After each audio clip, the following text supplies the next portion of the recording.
because I reread everything twice. The first time I read something, I want to see where the argument is going.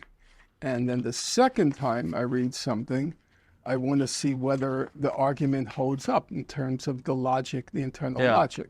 So I first have to know, where is this argument going before I can examine whether it logically is coherent. How much time a day do you spend doing research on these subjects on average? How much? Right now, I think it's 40 years. A day, I'm saying.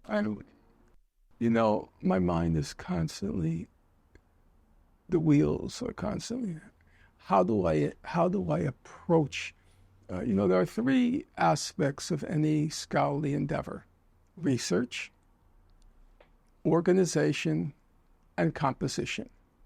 Mm-hmm. The toughest, by far, is the middle one: organize. You have a mass of material.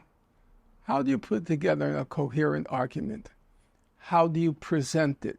How do you make it accessible to the layperson? That is mentally so exhausting.